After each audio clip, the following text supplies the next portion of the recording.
lee así la palabra del Señor.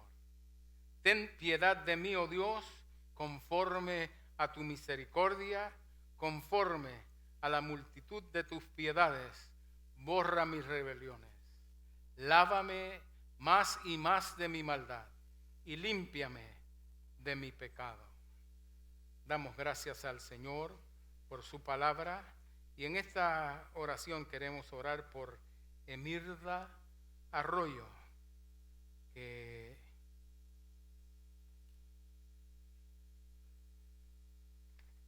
no sienta dolor o que siente dolor, que no sienta dolor porque ya la mandaron del hospital a la casa.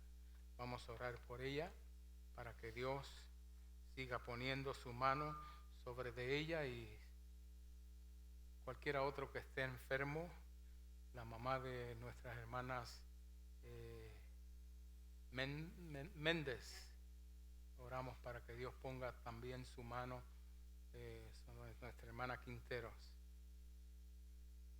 que Dios también, ella está en el hospital, hay una enfermedad que le está dando mucho a los niños de 1 a recién nacidos a 5 años y está afectando a las personas jóvenes de la tercera edad como nosotros y está afectando porque se le hace difícil respirar y es un poquito complicado y eso está, creo que ha aumentado muchísimo en estos últimos días y oramos que Dios cuide a nuestros jóvenes y que Dios les dé fuerza en los pulmones para que puedan respirar y seguir haciendo sus quehaceres.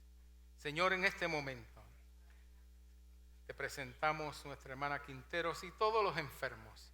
De igual manera, la señora Emilda Arroyo, que tú, oh Dios, pongas tu mano sobre de ellas y sobre todos los enfermos, mi esposa, mi hijo, mi sobrina, Señor, y cada uno de los enfermos, que tú pongas tu mano sanadora sobre de ellos en este momento, en este mismo instante, allí donde ellos están. Oh, opera un milagro en sus cuerpos, Señor, y déjalos libres de toda enfermedad. En el nombre de Jesús, te lo pedimos y te damos gracias, porque creemos que así tú has de hacerlo. Señor, también te pedimos que tú bendigas tu palabra en nuestros corazones. Señor, y ayúdanos a que a través de tu Espíritu Santo nosotros podamos siempre vivir al pie de la letra, Señor. Para gloria y honra tuya una vez más, te pedimos que tú hables a nuestros corazones, así como has hablado a mi corazón. A ti sea toda gloria y toda honra, en el nombre de Jesús. Amén. Pueden sentarse. Hablábamos y comenzamos a hablar el domingo pasado acerca de que es tiempo de reforma y hablámonos de esta forma porque el lunes pasado fue el día de la reforma. Se celebra esa ocasión cuando Martín Lutero, en las puertas de la catedral de Gutenberg en Alemania, clavó unas 95 tesis, precisamente por ciertas situaciones que estaba afrontando la Iglesia Católica en esos momentos. Y estuvimos hablando precisamente en este salmo, a través de este salmo, porque queremos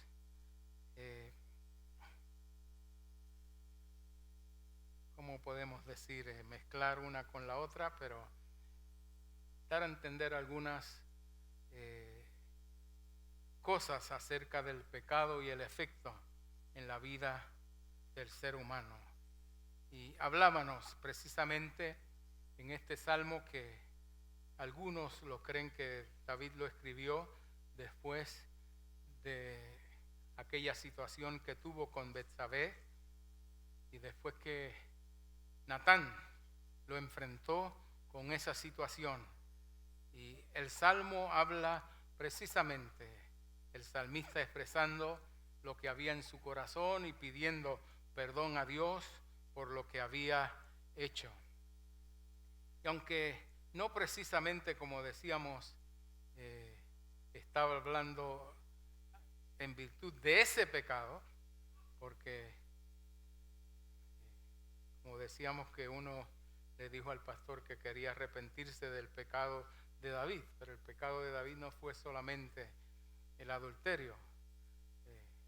Explicamos que prácticamente rompió casi los 10 mandamientos, todos los 10 mandamientos, todos en una forma u otra los quebrantó. Pero encima de eso, estoy seguro que cometió muchas otras faltas y demás.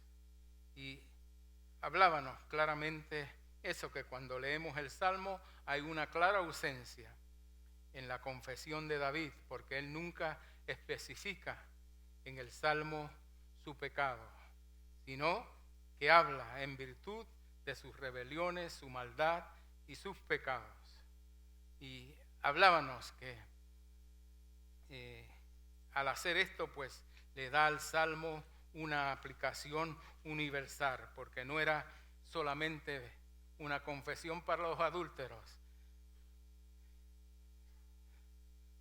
es una confesión para todos aquellos que hemos pecado y ofendido a Dios en una forma u otra. Segunda, que ya Dios conocía el pecado de David y con eso era suficiente. Y tercero, dijimos que a lo mejor él estaba tan avergonzado por lo que había hecho que no hace confesión literalmente de ese pecado en sí. También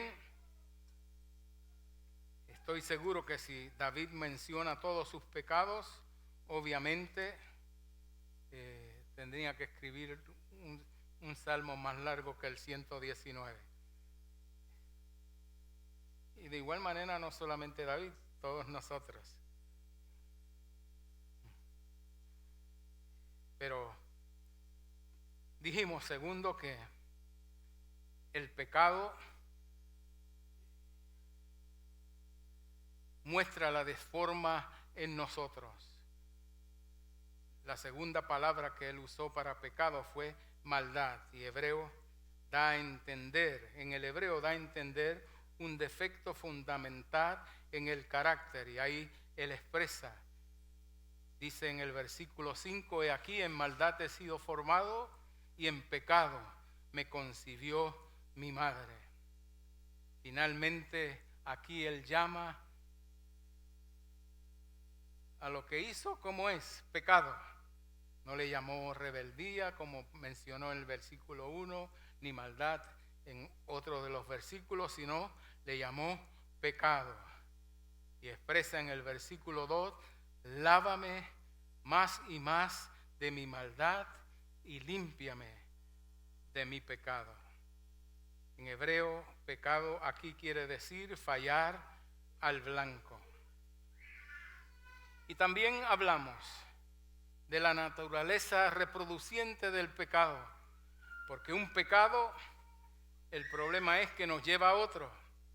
Y decimos una mentira, y por esa mentira tenemos que decir esa mentira, otra mentira. Mi mamá decía siempre que nosotros en puertorriqueño decimos el embustero, uno que dice muchas mentiras.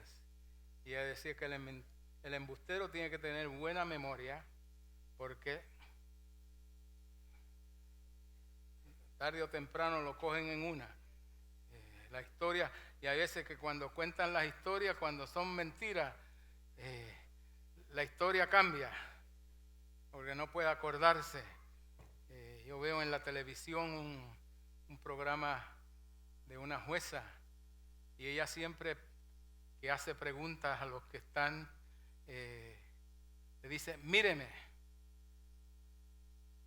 a los ojos, porque ella dice que cuando alguien está mintiendo, mira para arriba, mira para los lados, tratando de inventarse lo que va a decir. Y si son gente de piel clara, ella dice que por aquí se ponen rojo.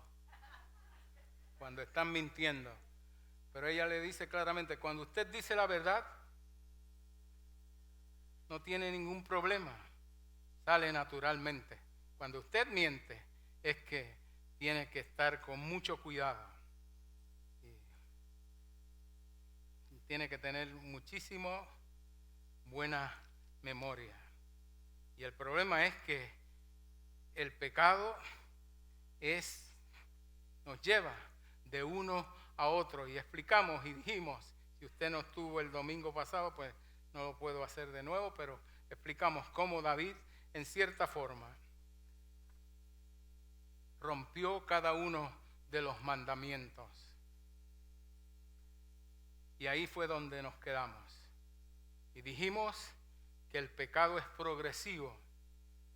El pecado siempre te lleva más lejos de lo que tú pensabas. Te hunde más profundo de lo que tú pensabas. No quiero que se te olvide eso, porque no solamente esto es de una cosita y se acabó. No.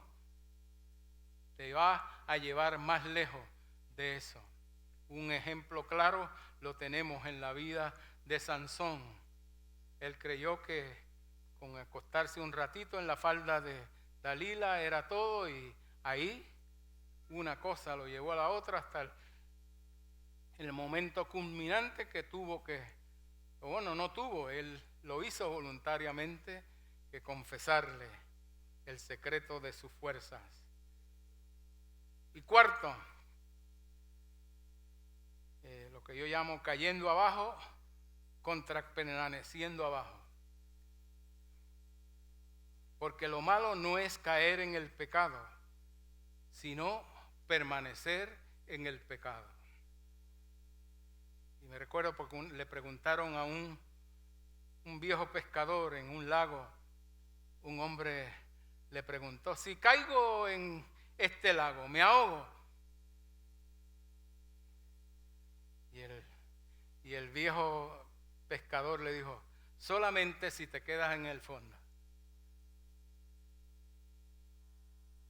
Si te quedas abajo, a menos que te quedes abajo y subes para arriba, no te ahogas. Pero si te quedas abajo, te vas a ahogar. Y el problema de algunos que caen en pecado es que se quedan abajo y no suben a la superficie. Cuando Natán le dio el mensaje a David, David reconoció su pecado y la palabra de Dios nos dice que Dios lo perdonó. En el capítulo 12 de 2 de Samuel, versículo 13 dice, entonces dijo David a Natán, pequé contra Jehová.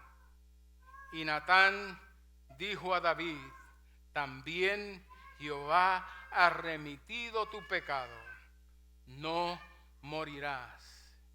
Dios está siempre listo para perdonar una vez que confesemos nuestro pecado y nos arrepintamos. Él está siempre listo para perdonar. Gloria al Señor. Él está listo para perdonar. El diablo te quiere hacer saber, no, ya no puede, ya se acabó. Mira cómo la gente te mira, mira que aquel, mira que el otro, mira que aquel y el otro, mira que te están mirando, mira a ti te miran. Me decía una hermana una vez que hizo algo y que la gente ahora me mira diferente. No es la gente, eres tú. Tú eres la que estás mal. Y como tú estás mal, mira que te ven mal. Pero la gente no sabe ni lo que tú has hecho, ¿cómo ellos van a saber?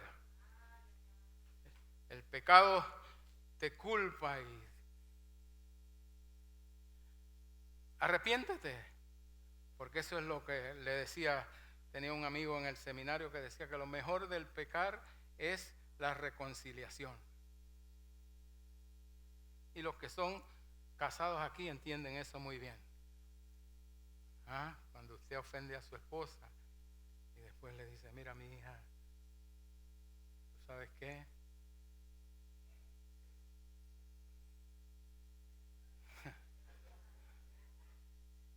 Yo sé que tú tenías la... No, porque así empiezan algunos. Yo sé que tú tienes la culpa, pero yo te perdono. No. Pero no. Ve lo bueno, Juan, cuando vuelven de nuevo ahí, bueno, una vez tuve que bregar con una situación donde una persona, yo había salido de vacaciones, cuando llegué, los oficiales habían bregado con una situación de alguien que había adulterado. Cuando yo llegué, yo dije, yo quiero investigar más qué es lo que está pasando aquí. Y cuando fui al hogar, empecé a hablar con la señora porque el hermano era una persona bien, los hermanos lo tenían a bien buen lugar, y era maestro y hacía muchas cosas muy bien. Y siempre en nuestra cultura, yo espero que algún día eso, porque la cultura hispana siempre la mujer tiene la culpa. Yo bregué con una situación cuando joven con mi hermana. Ella sí hizo algo malo, pero bueno, en la Biblia sí mismo también, ¿no? En la Biblia usted ve que trajeron la mujer y el hombre, ¿dónde estaba? ¿Por qué no trajeron al hombre también? Si uno merecía el pedreado, el otro también. Pero siempre, ojo, y en el caso, este caso que estaba bregando, di cuenta y me pegaron, oh no, que ella, que sí. Y el problema era que se enojaba uno con el otro y vivían en una casa de dos pisos. Los cuartos de dormitorio estaban arriba y abajo tenían la sala, cocina y otros. Y él, en su enojo, se quedaba abajo, no le hablaba a su esposa, por semanas estaban sin hablarse. Siervito, y eso es un peligro. Ella trabajaba fuera de la casa y allá en el trabajo, tú no le hablas aquí, pues va a conseguir otro que le hable allá. Y ella no era muy fuerte en el Señor, y así sucedió. Y usted sabe qué, que el tipo con quien ella hablaba no hablaba en inglés, y ella no hablaba inglés.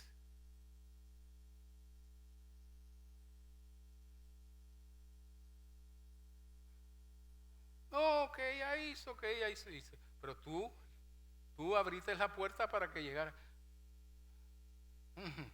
¿Qué dice la Biblia del enojo? ¿Que qué? ¿Cuánto tenemos que esperar para...? No deje que el sol se ponga. No, seguida, vamos a arreglar esto. Porque entre más va pasando, más peor se pone la cosa. Y cuando yo llegué, yo dije, no. Si ella merece disciplina, él merece más disciplina. Y se enojaron.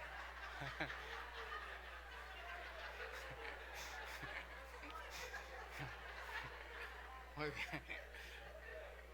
Está bien.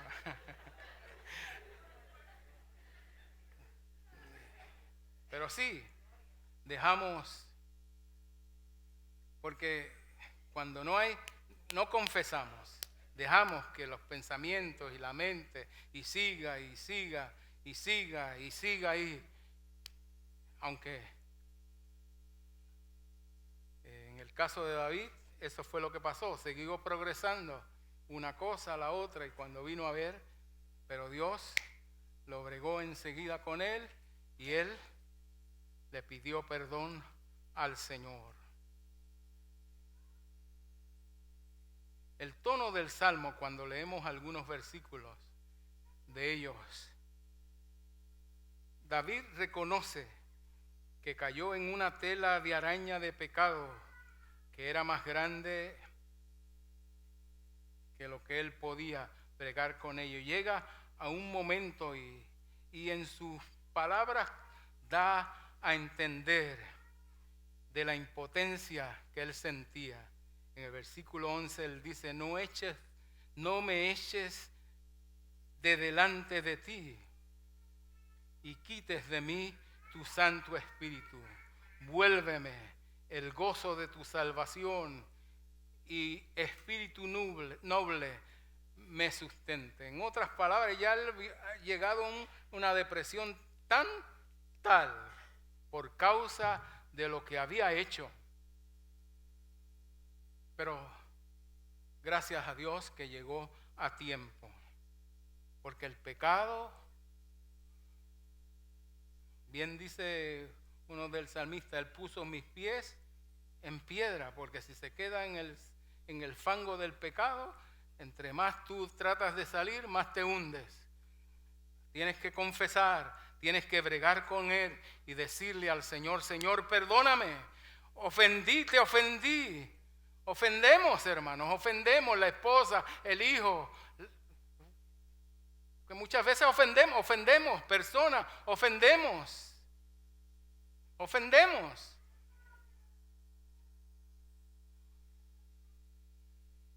Porque si no, nos vamos a hundir y eso nos va a llevar más lejos. Y vamos a sufrir consecuencias más grandes. Quinto, el camino de la salida del pecado. Hay pecado en tu vida y te sientes sin esperanza. Puede ser un pecado o un patrón de pecado tan grande que sientes que no tiene salida. Hay un camino de salida del pecado. Y la Biblia dice que Dios siempre perdona cuando pedimos con sinceridad. Nadie está tan sucio o lleno de pecado que no pueda ser limpio por la sangre de Jesucristo.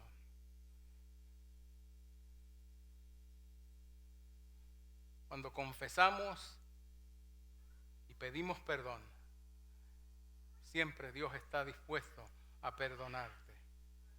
Siempre me acuerdo un himno que cantaba un joven. He was there all the time. Él estaba siempre ahí. Porque hay veces que creemos y el diablo nos hace creer que Dios nos da las espaldas. No. Aun cuando pecas, Dios no te da las espaldas. Él no te deja. Él está ahí esperando. He was there waiting, dice el himno en inglés. Estaba ahí siempre, esperando pacientemente que tú confesaras, dieras la vuelta y decir, Señor, perdóname. Porque Él estaba siempre con los brazos abiertos esperando. ¿Se recuerdan la historia o la parábola del hijo pródigo? Allí estaba el padre esperando todos los días, estoy seguro, mirando por la ventana, esperando que su hijo viniera. Y cuando lo vio venir, dice la palabra de Dios que se tiró a los brazos. Dios está siempre dispuesto a perdonar. Él quiere perdonarte, amigo, hermano, en esta tarde. Él quiere perdonarte.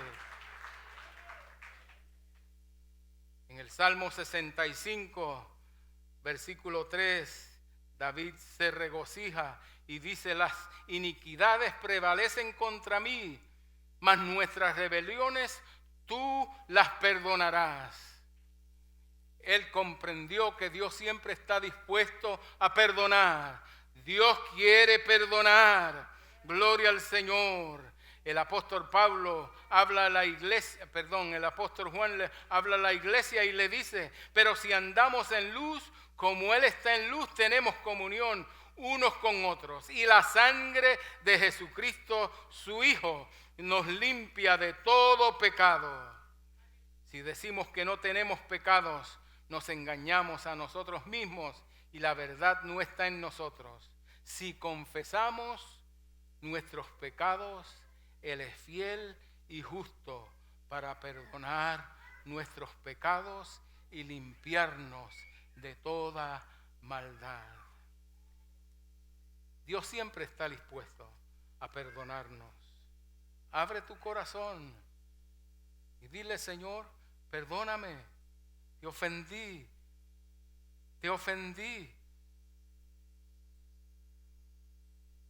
Y a veces, creo que oía esta mañana, cuando Edwin estaba predicaba de la anestesia, no sé qué ahí, llegué tardito, un poquito tardito, pero estaba hablando un poquito acerca de eso mismo, del aspecto que el pecado agarre. Llega un momento que las personas se alejan totalmente de Dios, cuando Dios siempre estaba ahí esperando que confesaran su pecado, listo para recibirlos y volver a tener comunión con Él. Es tiempo para una reformación. La reformación protestante precisamente surgió por eso mismo, porque aquellos líderes de la iglesia en ese tiempo vieron el pecado que abundaba en la iglesia. Tuvo que ver con el pecado y cómo vencerlo. La iglesia se apartó de las verdades bíblicas. La iglesia aguadó el evangelio y se convirtió en un negocio, porque eso fue lo que estaba sucediendo en el tiempo de Martín Lutero. La salvación estaba a la venta.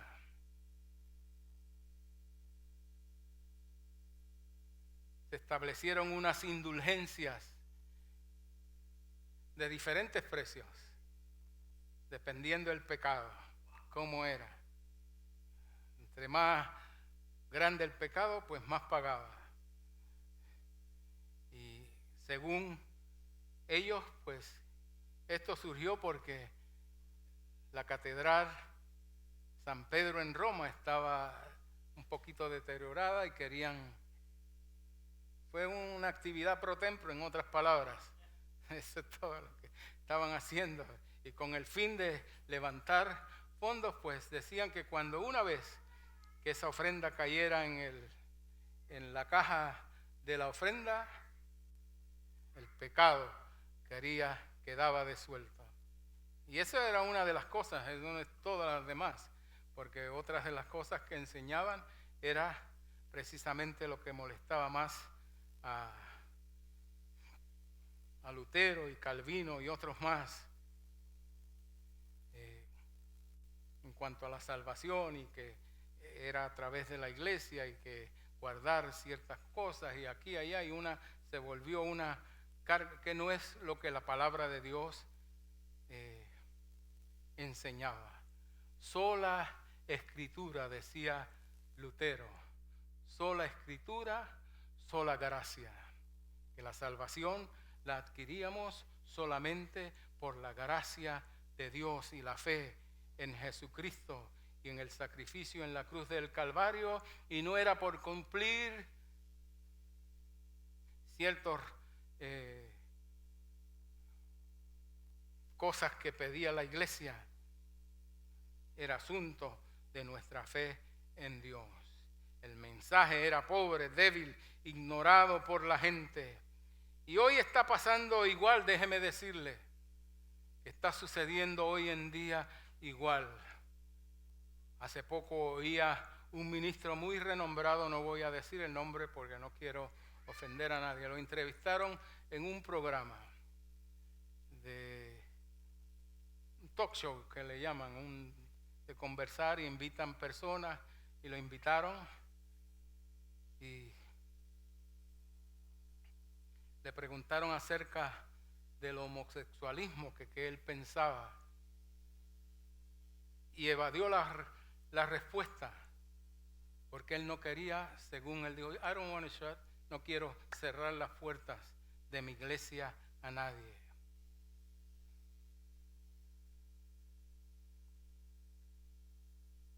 Queremos acomodar la iglesia a la gente y no la gente a la iglesia, o a lo que Dios enseña, no a la iglesia. Es a lo que Dios dice. El homosexualismo es pecado. Eso es lo que dice la palabra de Dios. Hombre y mujer los creó.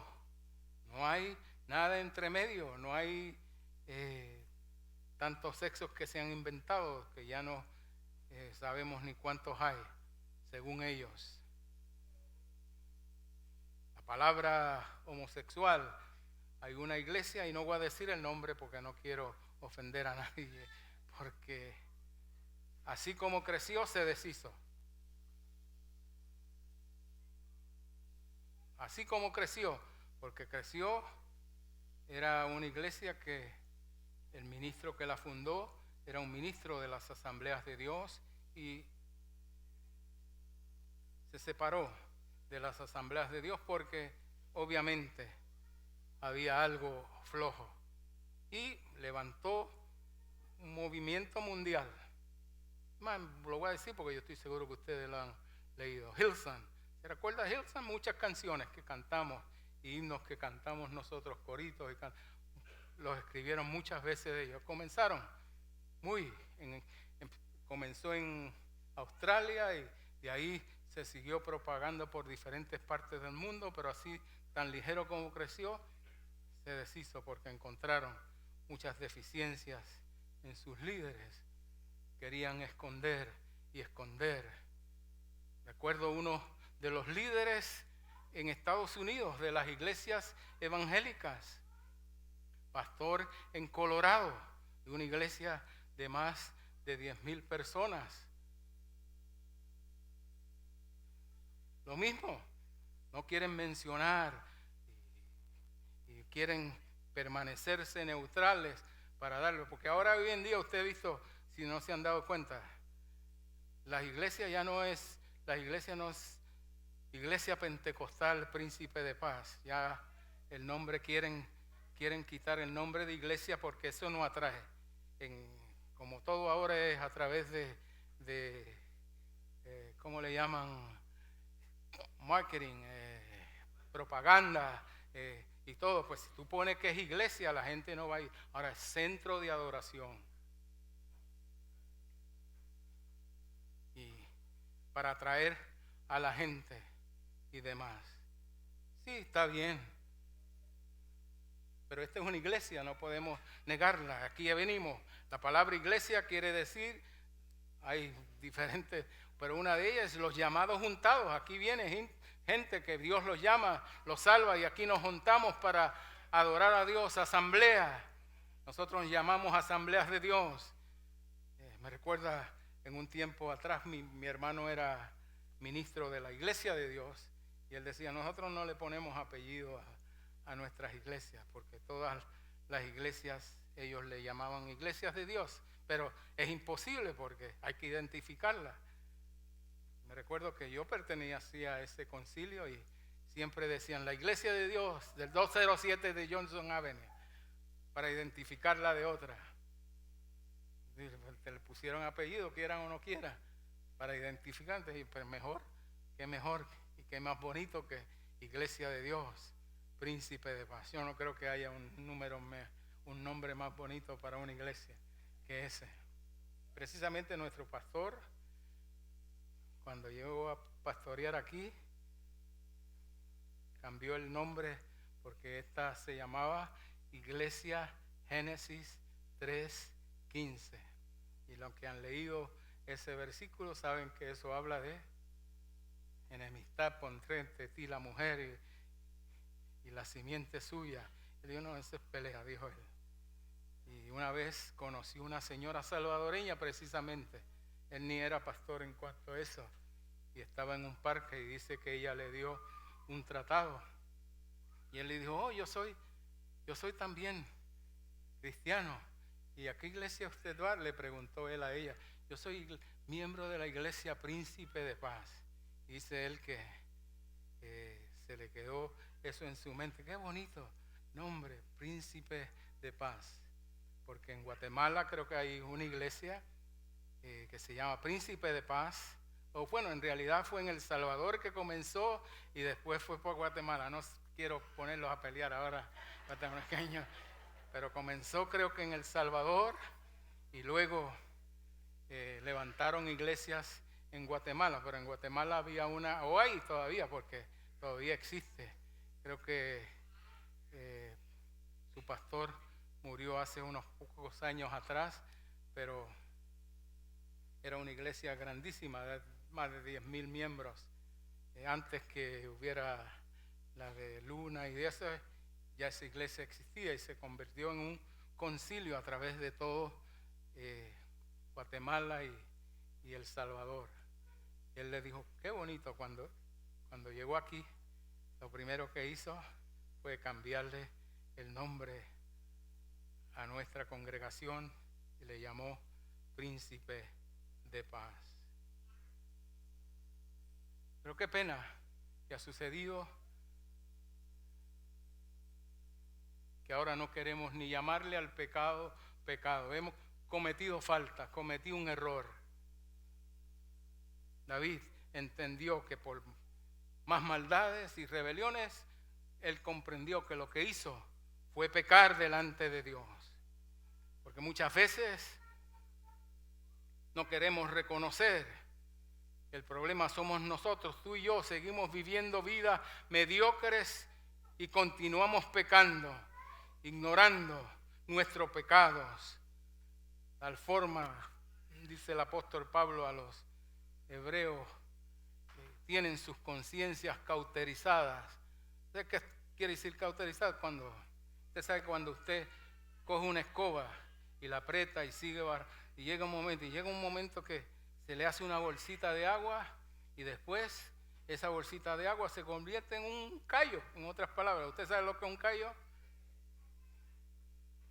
Se vuelve duro. Ya al principio le dolía, pero ya después que vino el callo, nosotros hacíamos eso ¿se recuerdan las tablas de planchar? Yo cachaba y mi primo me dijo, mira, coge las manos, las mete en la tabla de planchar ahí, te da para así, se te van a hacer callos, pero cuando cojas la bola después no te va a durar. Lo tiene que sufrir primero. Pero Pablo dice que hay algunos que ya tienen así, están sus conciencias hecho un callo, que ya la conciencia le dice y el Espíritu Santo le habla y ya no. Seguimos ignorando nuestros pecados. Y muchas veces lo de nuestras amistades, porque no queremos ofender. Mantenemos nuestra fe y el Evangelio para nosotros y no dejamos saber a nadie para no molestar o por no avergonzarlos. Pero muchas veces tenemos que decirle al pecado lo que es pecado. No hay otra alternativa. La palabra de Dios le llama así, pecado. Moleste. Y Cristo llegó a ciertos lugares y la gente con la presencia de Cristo nada más se molestaba, porque sabía lo que Él representaba. Y cuando bregó con aquellos escribas y sacerdotes y les dijo que ustedes son unos sepulcros blanqueados, aquellos fariseos, y les dijo claramente lo que tenía que decirle, hipócritas.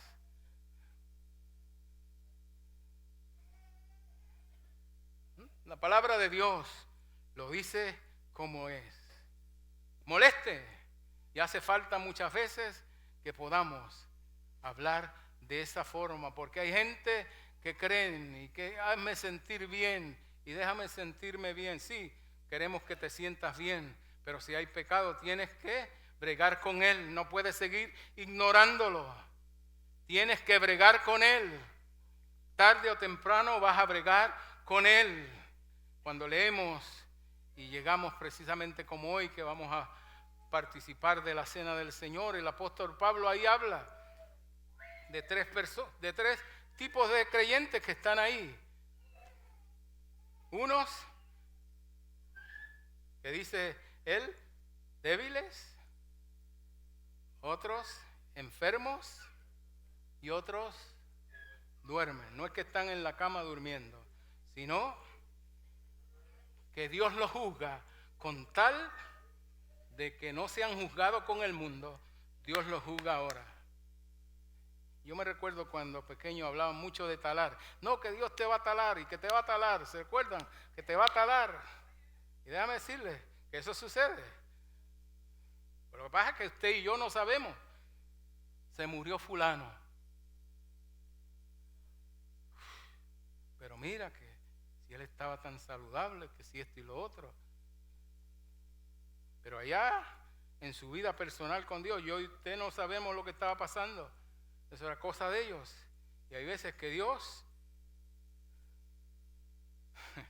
los tala, porque esa es la palabra que usa, los corta. Pero hay otros, dice ahí, que están enfermos.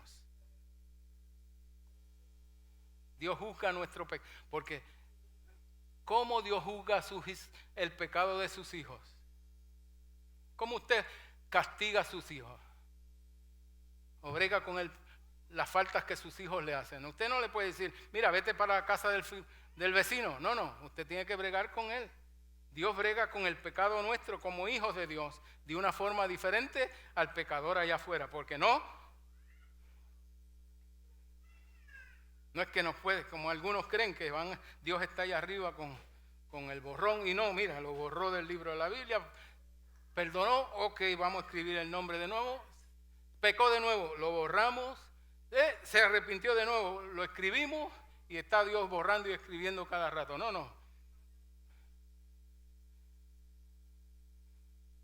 Algunos creen que perdemos la salvación tan fácil, así como, no, si Dios viene en este momento, bueno, en la cruz de Cristo, y yo sé que hay algunos que se incomodan eso cuando yo digo eso, los pecados pasados nuestros fueron perdonados. Los pecados presentes nuestros fueron perdonados. Y los pecados futuros nuestros fueron perdonados también. Cuando aceptamos a Cristo como nuestro Salvador personal, tenemos, no es que vamos a tener, tenemos desde aquí. Lo que pasa cuando morimos es que simplemente hay una transición y entramos a la vida eterna.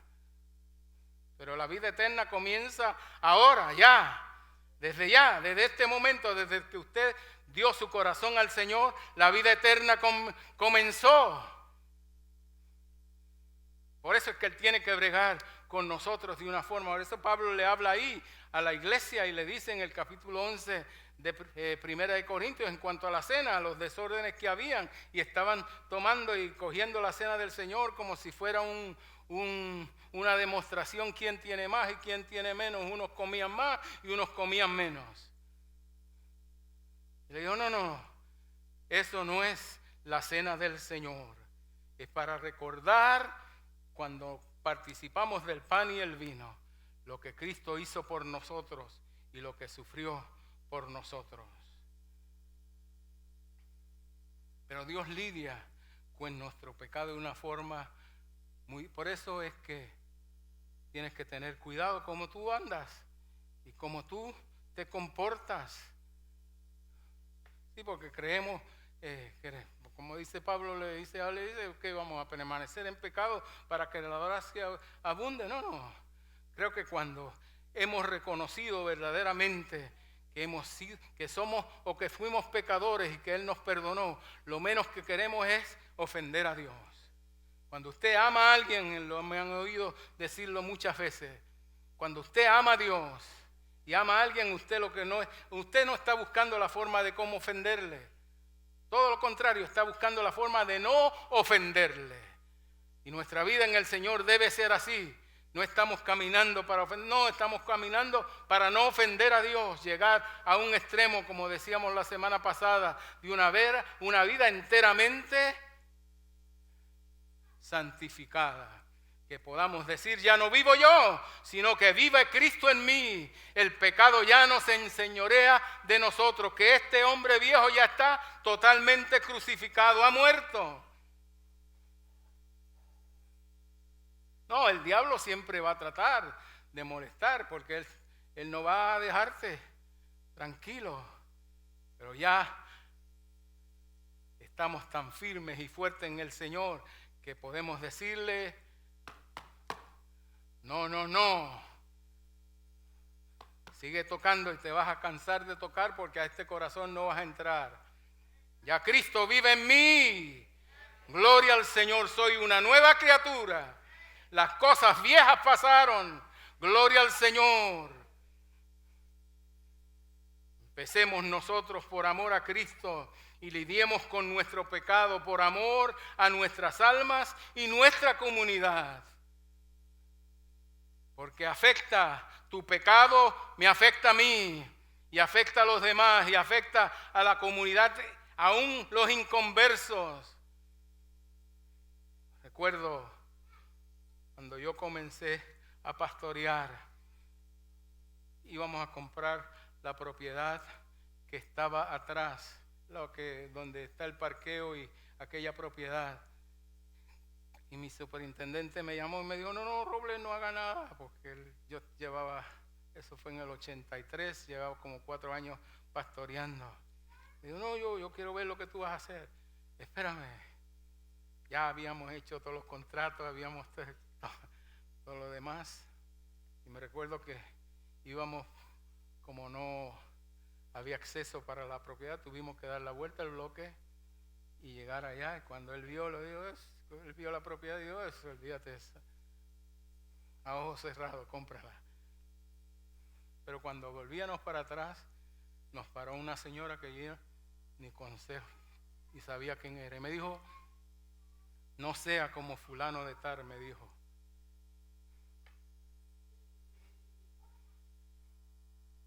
Cuando iba con el hermano Carrión me dice, Robles, cuando lleguemos a la oficina te explico. Cuando llegamos aquí, él me explicó lo que estaba pasando. Y aunque muchos hermanos aquí, cuando yo era miembro, sabían lo que estaba pasando, pero escogimos orar. Y algunos venían, como yo era el asistente pastor y secretario de la iglesia, venían, no, hermano, no, que vamos a hacer lo otro. Yo les dije, bueno, yo no he visto nada. Como tú eres el que ha visto, y pues entonces, no, ¿sabes cómo es la gente? Cuando ellos quieren que meterle, pues si yo no puedo culpar a nadie si yo no he visto, pero si tú has visto, entonces, pues entonces, se echaron para atrás. Pero seguíamos orando. Y llegó el momento que él decidió irse y por allá explotó la bomba.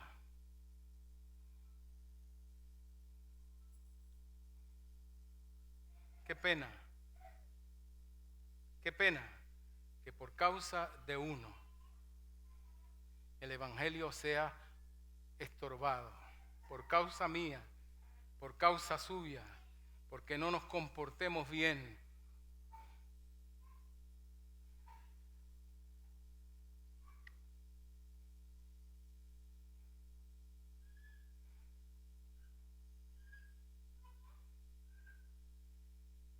Tenemos que empezar con nosotros. David enfrentó su propio pecado y prometió que él iba a ser el líder que su nación necesitaba. Por último, se determinó a hacer 3 cosas. Hizo 3 determinadas promesas para llevar a su pueblo y su gente a ser fieles a Dios. La primera que hizo fue la promesa que yo le llamo de un corazón penitente. Dice el versículo 13, entonces enseñaré a los transgresores tus caminos y los pecadores se convertirán a ti.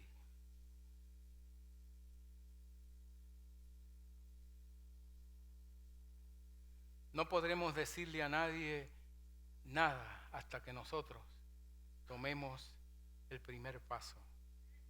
No tenemos nada que decir a otros hasta que estemos nosotros determinados a dejar nuestro propio pecado.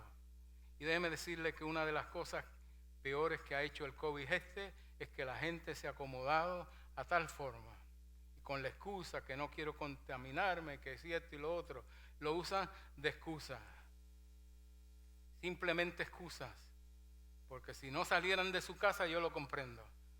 Pero no, están para arriba y para abajo. Y la única excusa es que no, a la iglesia no, porque allá me puedo contaminar. Mire qué bueno, allá afuera no se contamina. Aquí sí se puede contaminar, allá afuera no.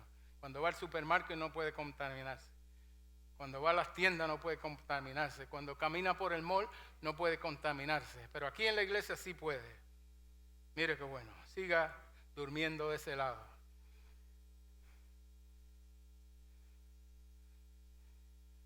Tenemos que traer nuestro pecado a Jesús, confesarlo y recibe su gracia perdonadora.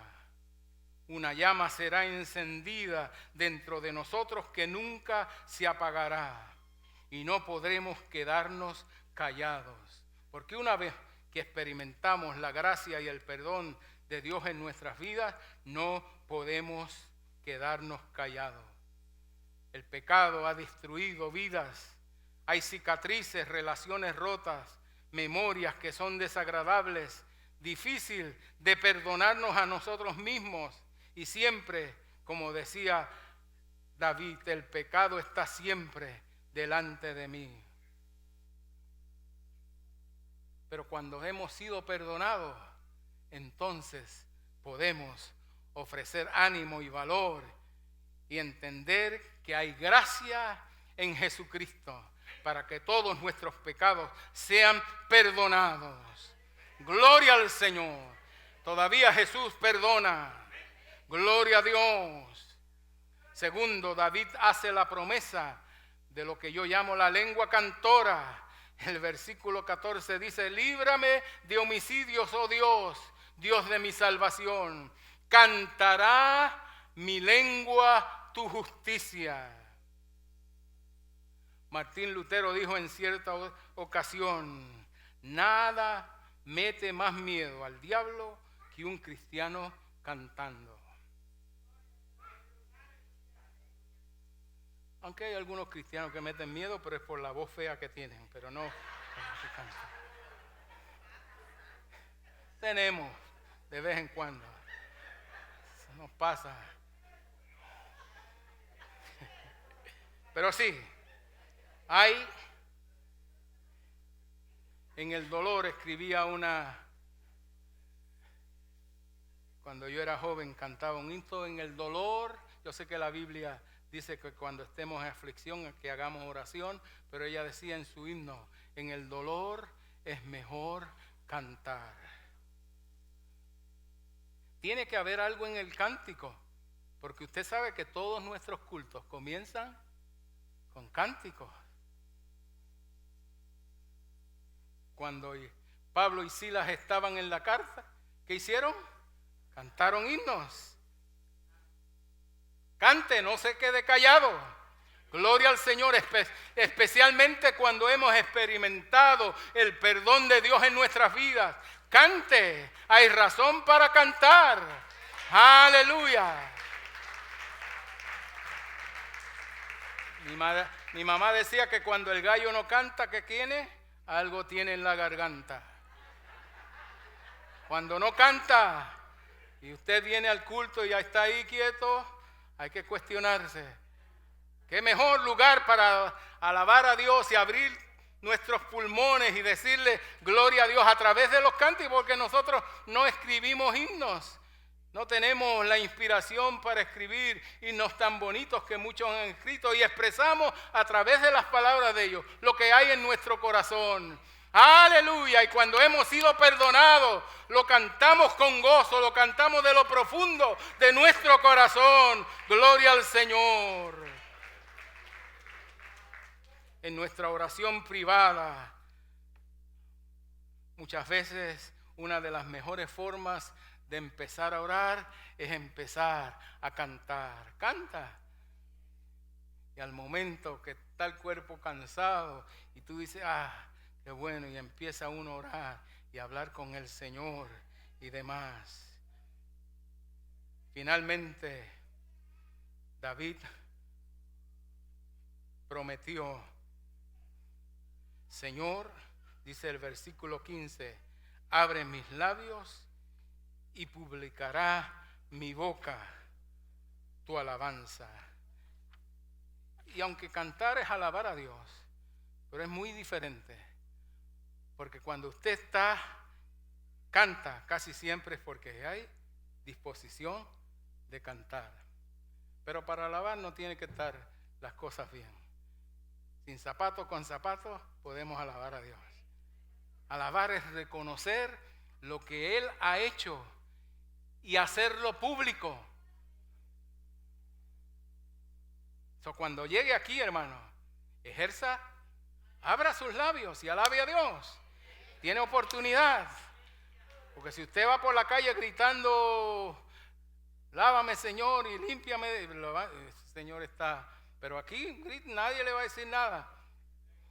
Alabe a Dios. Que todos sepan. Es hacerlo público. Siempre la alabanza tiene que oírse. Hay ruido. En el Salmo 150, alábalo con panderos, alábalo. Ruido, ruido, ruido. Queremos decir, gloria a Dios, gracias Señor, bueno eres, gracias, perdonaste mis pecados, sanaste mi vida, me has dado un buen trabajo, respiramos. Hablaba los otros días Edwin, respiramos. Que para ti es fácil y para mí es fácil, y hay personas que no pueden hacerlo fácilmente. Respirar es un problema. Pero nosotros tenemos tantas razones por las cuales alabar a Dios. Cuando cosas a veces suceden, lo alabas de la misma forma, porque sabes que Él está ahí. Gloria al Señor. Aleluya. Y lo publicamos, y hay veces que la gente, cuando mi mamá le estaban haciendo en ese tiempo, estoy hablando en los 60, 64, que le estaban haciendo quimioterapia. No era quimioterapia, eso era otra forma, que le quemaban y la metían en un cuarto y quemaban para quemar. Era radiación para quemar el cáncer. Y las señoras del cuarto de ella lo oían gritar, que la oían gritar. Aleluya, gloria a Dios, gloria a Dios, gloria a Dios, aleluya.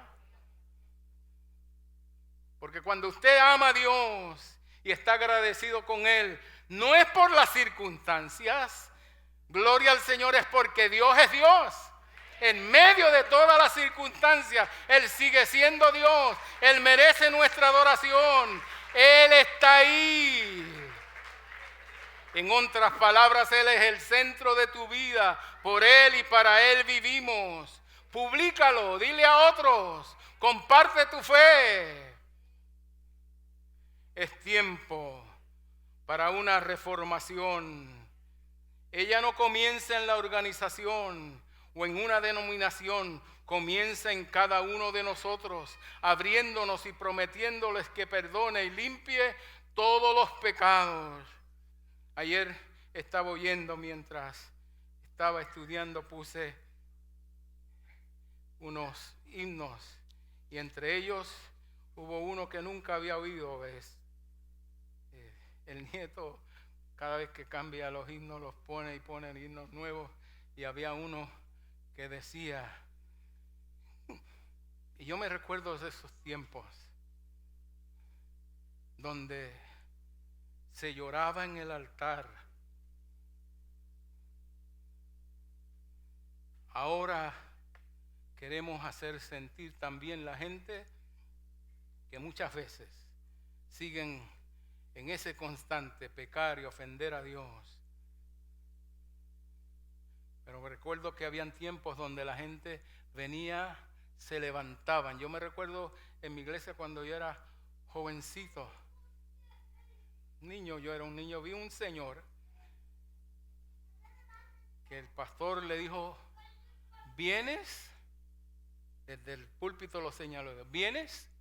Y él decía que no, y que no.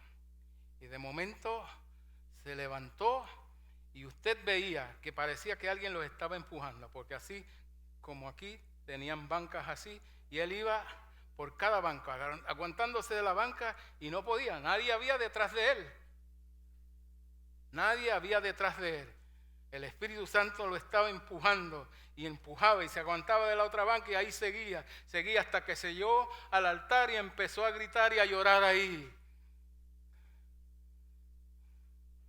Años más tarde mi pastor me contó lo que estaba sucediendo con él. Pero ya no hay eso. No hay gente que viene al altar. No hay lágrimas en nuestras mejillas. Estamos muy contentos y complacientes. Creo que uno de mis maestros, el hermano José Caraballo, yo no sé si lo conocieron, creo que es el mejor predicador que yo he oído predicar, muy elocuente, pero una vez habló en una reunión en el seminario donde yo estudiaba, estaba hablándole a los maestros y él decía que cuando aquella organización comenzó, decía él,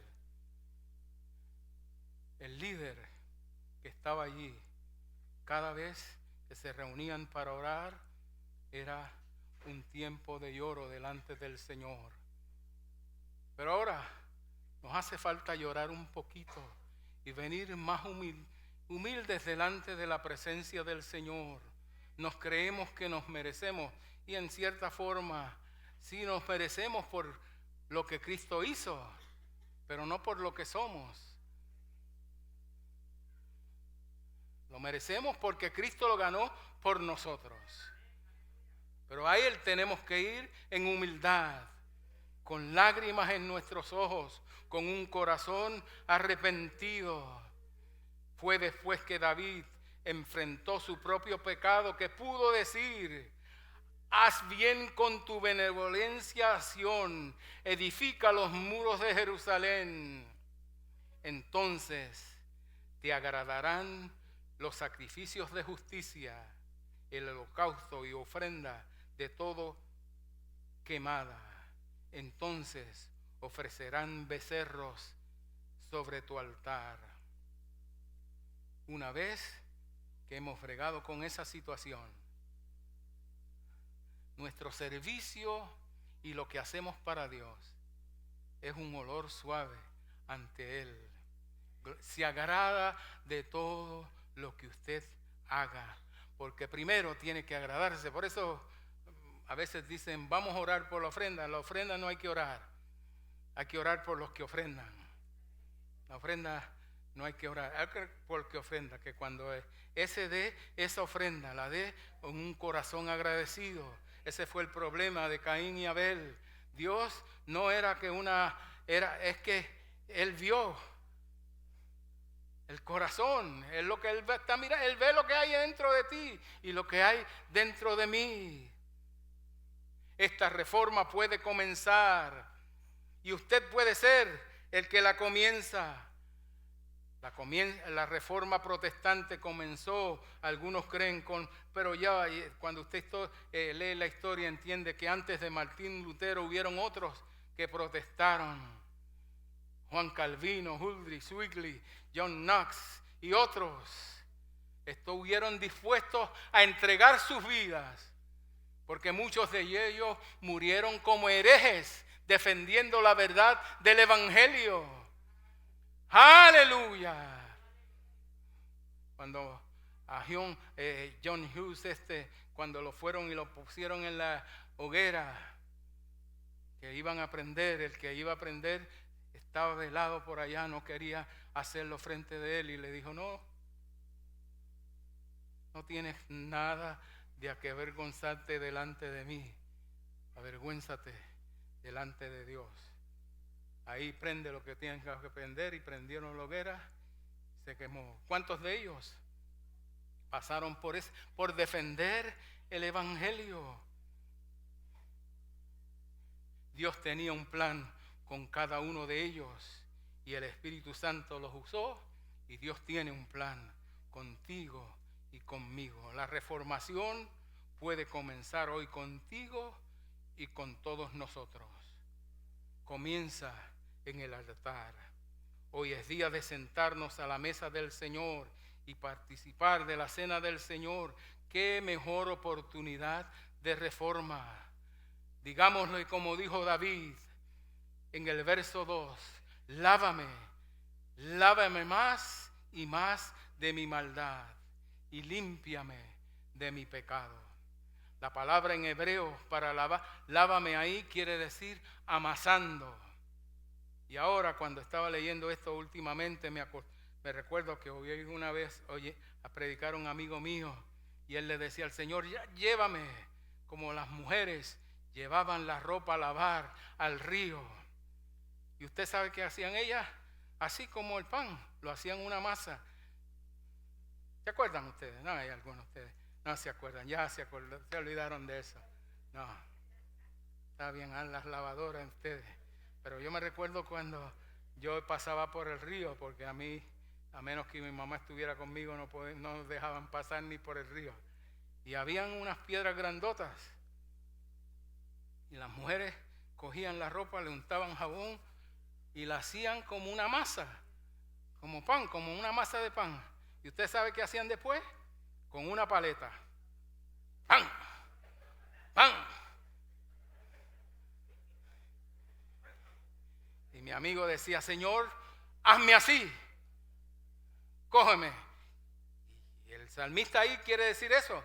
Cuando amansan algo, el pan, ¿ustedes no han visto haciendo pan? ¿Han visto a alguien haciendo pan? Cogen la bola esa y la tiran ahí, ¡pum! Gana. Y le sacan, siguen dándole hasta que le sacan el aire de adentro. Estaba hablando precisamente con un panadero aquí en nuestros medios y me está diciendo, sí, yo hago eso, yo le meto con el puño ahí, pum, y pum, y pum, para que se salga el aire, para que luego cuando el pan sea metido al horno, ¿tú has visto algunos panes que se ven por fuera bien gorditos y cuando tú los picas por dentro están huecos? Se llenaron de aire. Y eso pasa con muchos que están llenos de aire y Dios quiere sacarle el aire, el orgullo, la envidia, todo pecado. Lávame, lávame, lávame, lávame, lávame. Porque hay algunos que lo dejan enjuagar, pero Dios quiere. El salmista decía, lávame. Dios le bendiga, Dios le guarde.